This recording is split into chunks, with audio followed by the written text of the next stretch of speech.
systems and how we are all interconnected. So I was like, oh, this, I could actually just use those three and do something with that. And I write, so I had a manuscript for that ready in a short time, but it was really serendipity that created this book. It's a little longer story, but I can try and cut it short. I know we have very few minutes.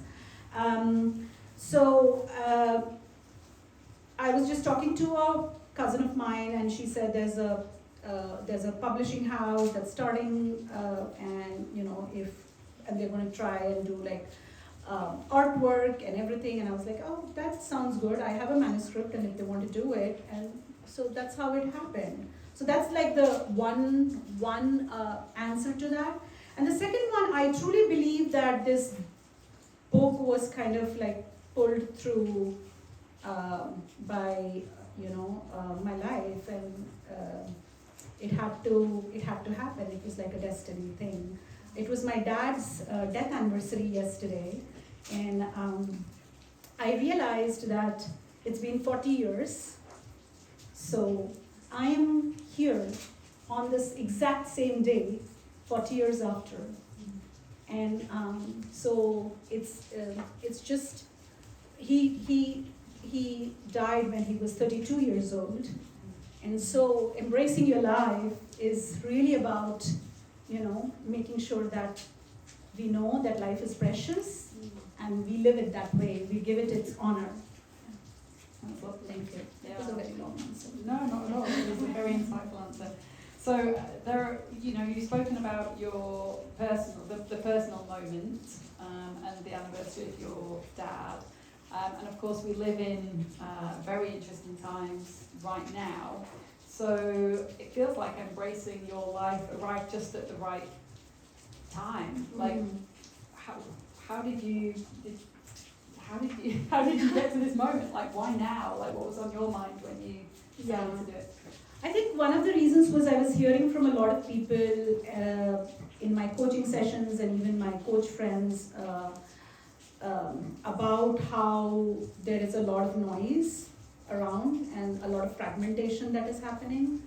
So this was an act of rebellion to bring together communities and saying, hey, we are still together.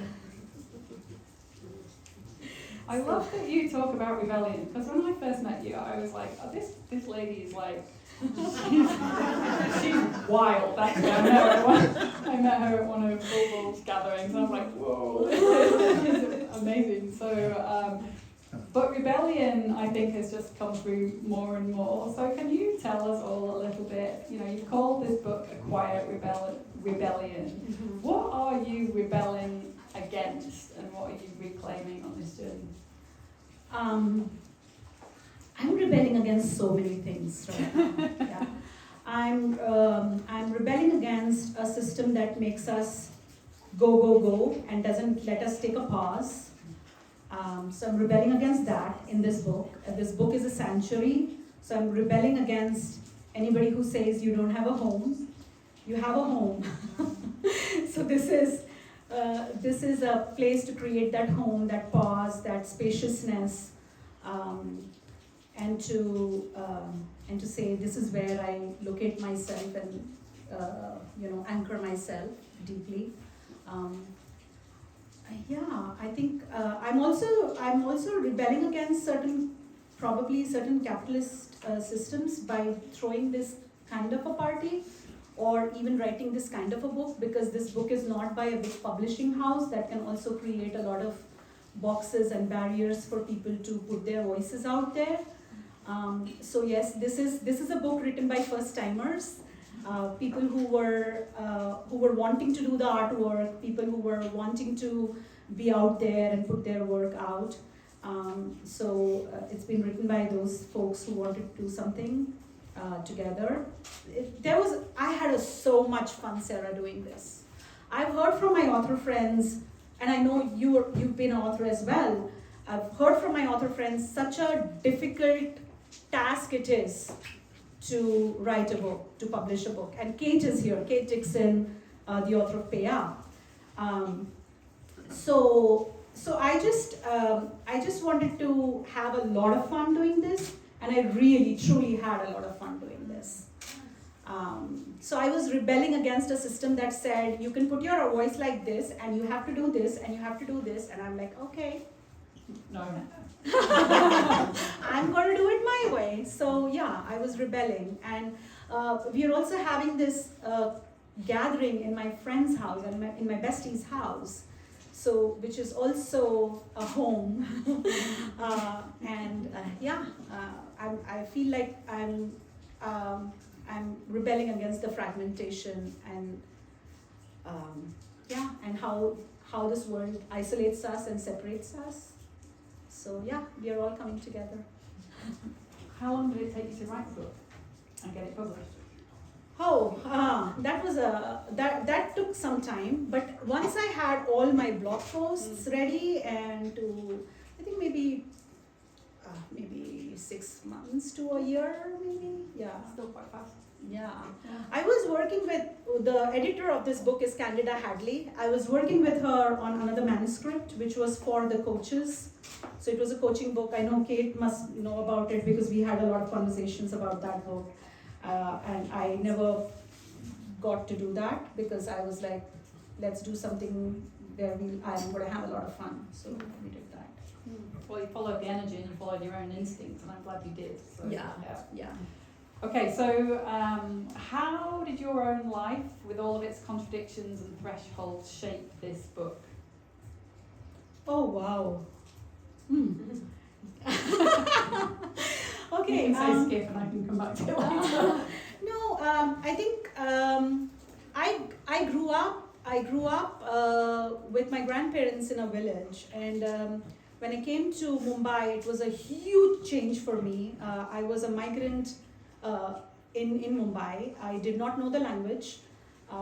I did not understand the culture, and as a young kid, I didn't understand how people lived in skyscrapers and buildings. And I came from a mud house in from my grandmother's place. So it was weird for me to be, in Mumbai on skyscrapers where there were lifts, elevators, people taking up and down. And I was like, wow, this is like wild, as a kid. And then, to be there and to integrate all of that, and then to lose my dad at the age of 8 was a huge challenge. My mom, I think, was the fiercest woman I have ever met on this planet, I would say. Single mom, three daughters, took care of us, very feminist, big feminist. Followed her footsteps. I followed her footsteps, and I think a lot of things have happened. I don't know how long people are ready to wait for those. It's been a long story, but yes, there have been a lot of challenges, and moving here as well, moving from India to here, motherhood, marrying, getting a job at Colgate-Palmolive. My first job was at Colgate-Palmolive in 1999. That is where I also met my dear husband Vivek. So yeah, he was my colleague. Do you have a word for Vivek that we can send to him? Yeah. I'm sure somebody's videoing this. We can send it to Vivek. Yeah, he's been my biggest supporter. My partner through difficult times.